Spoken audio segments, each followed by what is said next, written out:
on a besoin de prendre en main ces questions-là. Moi, je suis navrée de voir l'Europe à ce point impuissante pour et rêver presque un petit peu et absente pour sur nous le sortir de Proche-Orient. ces questions souvent un peu difficiles, je vous propose tout de suite d'accueillir notre prochaine invitée qui est une égyptologue de renom, Violaine Vanoyek, mesdames, messieurs.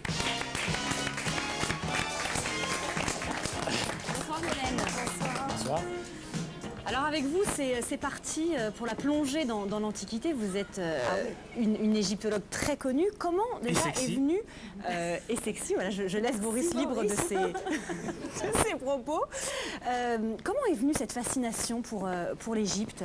Ah, écoutez, c'est venu par la fascination de l'Antiquité en général, puisque j'étais très fascinée par la Grèce antique, bien sûr, et par l'époque de Cléopâtre, puisque Cléopâtre était grecque, et bien j'en suis venue à ma passion pour l'Égypte, et qui m'occupe là sur ce qu'on appelle la 18e dynastie, puisque Champollion a donné des chiffres à chaque dynastie.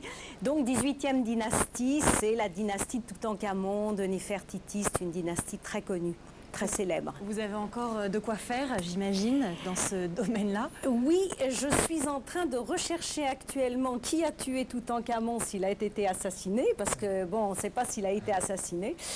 Et j'ai fait analyser sa momie et scanner son corps il y a carrément l'année dernière. Oui.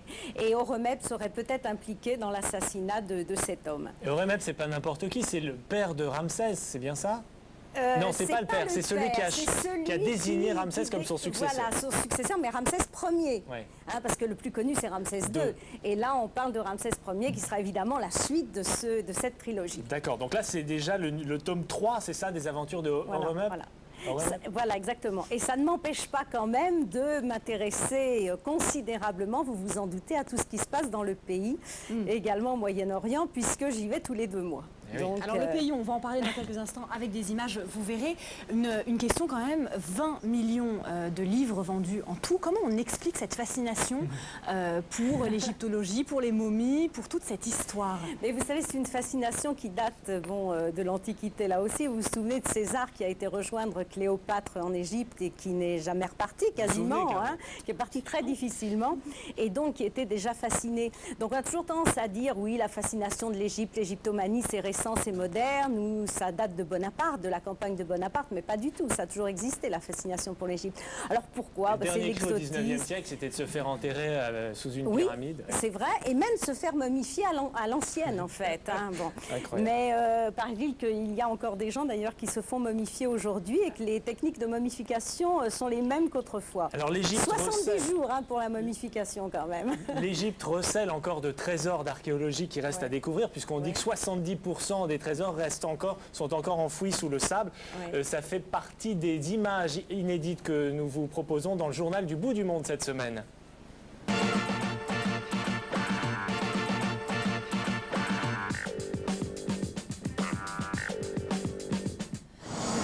Vampires et monstres en tout genre, comme chaque dernier dimanche d'octobre, les enfants trompent l'obscurité des nuits d'automne en allumant des têtes de citrouille.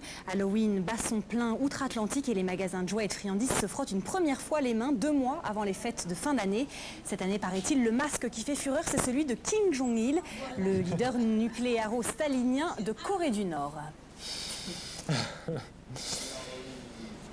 Pas une sorcière, mais une fée. Madonna parviendra-t-elle à adopter comme elle le souhaite le petit David Benda? Le père démuni du bébé du Malawi multiplie les volte-face malgré l'approbation de la haute cour de Lilongwe.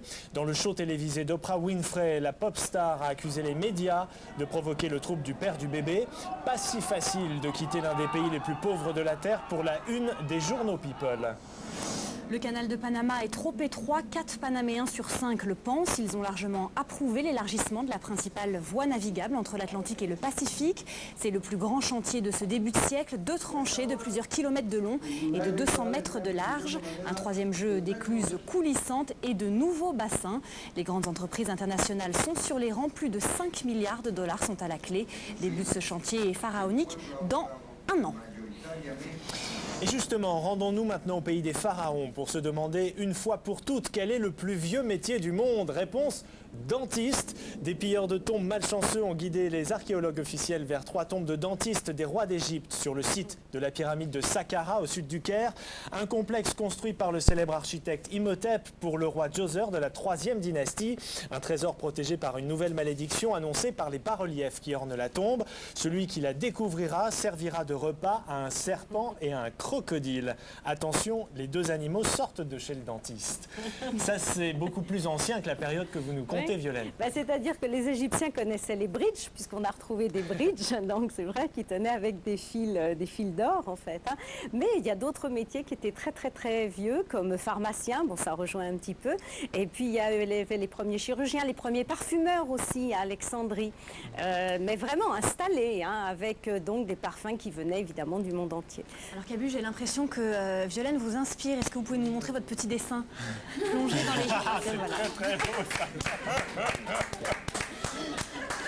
Voilà, un beau Alors, cadeau pour Violaine, vraiment, oui. nous vous remercions très très sincèrement de votre venue ce soir sur ce plateau. Je vous en Et prie. nous lisons avec avidité les suites des aventures de Horemheb. C'est aux éditions Michel Lafon. Un mot de Théoclin. Une Un courte petit mot de suggestion.